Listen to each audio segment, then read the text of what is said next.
We're going to be signing today and registering national emergency. And it's a great thing to do because we have an invasion of drugs, invasion of gangs, invasion of people, and it's unacceptable. It's very simple. We want to stop drugs from coming into our country. We want to stop criminals and gangs. So the big question, where does this $8 billion actually come from? $1.33 billion is actually included in the government funding bill that was just passed yesterday. But the president can't use any of that money for a concrete wall. Now, it can be used for things like fencing, bollard fencing, steel slats, but no concrete. $2.5 billion will be reallocated from the Pentagon's drug interdiction program. $600 million will come from the Treasury's forfeiture funds. The largest check, $3.6 billion, comes from the Defense Department's military construction budget. Now, Democratic leadership, Speaker Nancy Pelosi, Senate Democratic Leader Chuck Schumer say, quote, Congress cannot let the president shred the Constitution. They and many of their colleagues vow to fight this. And in today's announcement, the president made it pretty clear he expects some legal challenges. And we will have a national emergency, and we will then be sued, and they will sue us in the Ninth Circuit, even though it shouldn't be there.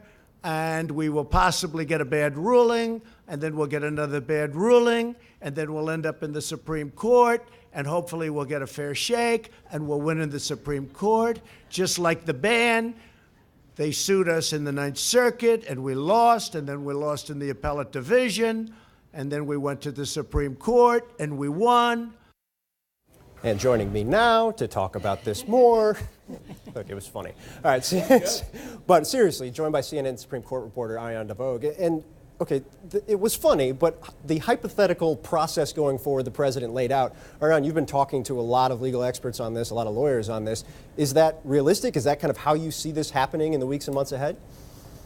Well, it is. And Phil, I've learned that already one lawsuit is in the works. It could be several hours away, but they are starting. These liberal lawyers, they have been on the phone, burning the phone lines from last night. Keep in mind, they are veterans of the Trump administration and these policies. They've been through the travel ban, the asylum ban, the effort to push back DACA. They are ready to go. And there's a broad variety of people who can try to bring suit. For instance, states. Counties, cities. We've already seen El Paso talking about maybe that they would push forward. Then there's the House, Nancy Pelosi. Her lawyers have been working around the clock on this. There are contractors, people who thought they were going to get these funds maybe, and they didn't get them. And then there's these property owners who may have a legal argument. But I have to say, what the biggest fear for the conservatives are going into this is this new, relatively new judicial phenomenon, which is nationwide injunctions. And they were fearful if the Trump administration moved this way, they would get slammed immediately in a favorable court ruling that would stop the policy in its tracks. So that's what they are going to be looking for. They fear that it's going to happen. And as you saw it, the president laid it out there.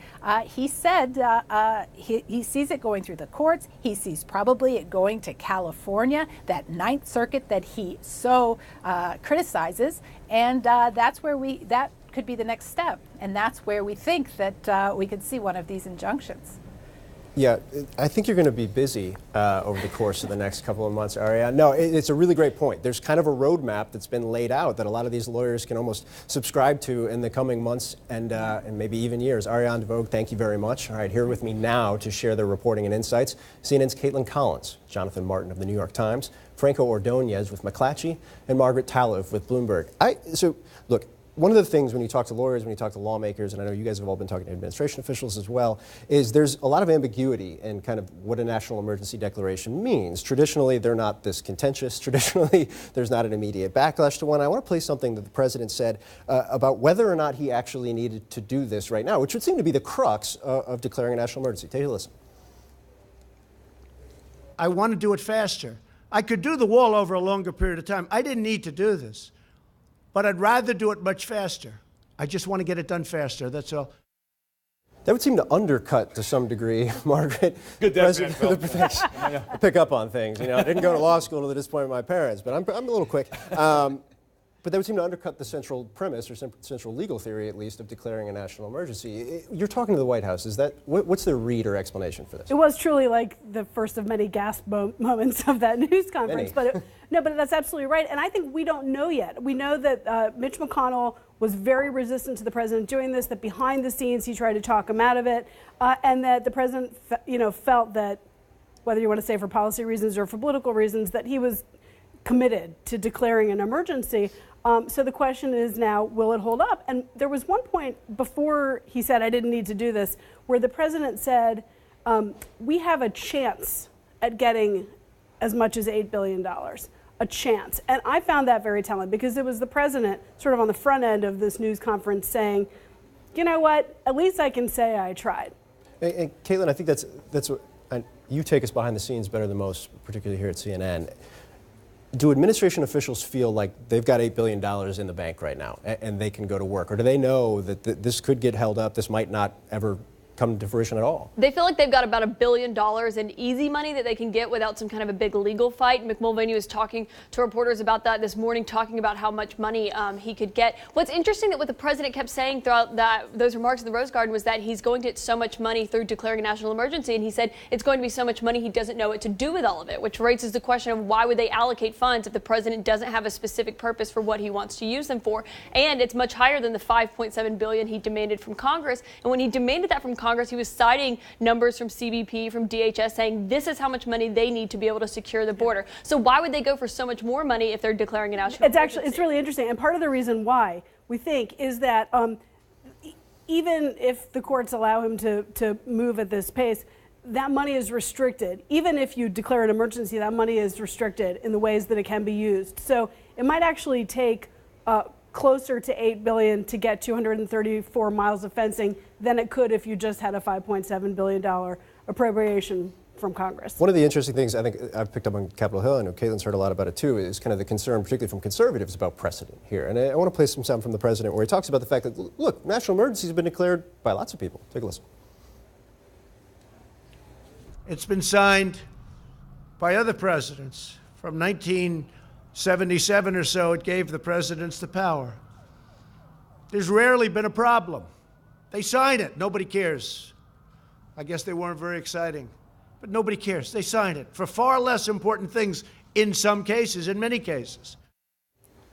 Yeah, I mean, they weren't very exciting because they were traditionally emergencies and right. people were reacting to that. And I was struck a couple weeks ago, Senate Majority Leader Mitch McConnell, who behind the scenes had been pretty opposed to this and had been warning the president about kind of the danger within the party of doing this, made clear publicly, he's like, look, this will be very contentious, which is not normally how this is supposed to be. And I guess, Franco, my question to you is the administration's calculation here that the fight is worth it? Right, the fight is worth it no matter what the end game is. That is a big part of the calculation. Like, this is very much seen as a potential off-ramp to get this issue off their table, as Margaret was saying, to be able to say, at least we tried. And look, I mean, there is some truth to that. Maybe he can do that. I mean, we have reported about the more than 100 statutory powers that the president has. The sources that I've talked to tell me that Congress has given the president too much power to do these kind of things. And there's no question that the Ninth Circuit will most likely get it. I've talked to sources who tell me the briefs are already being written, and they will be submitted within days. And he'll likely lose there. He'll likely lose in other courts. And as he said, he won the travel ban at the end in the Supreme Court. He now has a more favorable Supreme Court there. Look, when Trump won the nomination and then the presidency in 2016, it was revealing in a lot of ways. And one of the major ways to fill it was, I think, revealing was it proved that the base of the party didn't really care that much about matters of small government conservatism, right? That a handful of people did it in the sort of intelligentsia of the party, but really that's not a priority. And I think this, once again, demonstrates that. To him, taking the PR hit for not getting his wall is far worse than offending whatever sort of small government purists exist on the right when it comes to, in their eyes, misusing a national emergency. And look, and he may lose some votes from the right and the Congress, but I think most of them are more concerned about keeping their Trump-loving base happy than sticking to whatever, pre-Trump era small government principles they purported to have. He was never invested in the movement, Trump himself, obviously. But what he has really revealed here is just how little a lot of the voters on the right care themselves about these principles of small government conservatism. And that's really been the thinking inside the White House for the last few weeks, because this national emergency didn't come out of nowhere. They've been preparing for this since the president signed that short-term spending bill 3 weeks ago. They knew that they did not think that conference committee was going to get the president the money he wanted, so they have been preparing for this behind the scenes, preparing for their legal arguments and what they're going to say. And they know they're going to face legal battles over this, and it could get tied up in the courts, but they don't care about that, because all they can say is, well, Congress didn't get us the money, so the president had to declare a national emergency, and here we are fighting for the wall. And they think that's enough for the president's supporters. Yeah, it's a great point. This isn't ad hoc. I know White House staff, White House legal operation has been working on developing, you've been reporting a lot of that, has been working on developing this for months. It doesn't mean it's going to actually go through, but they have been working on this. This has been a very serious effort on their part.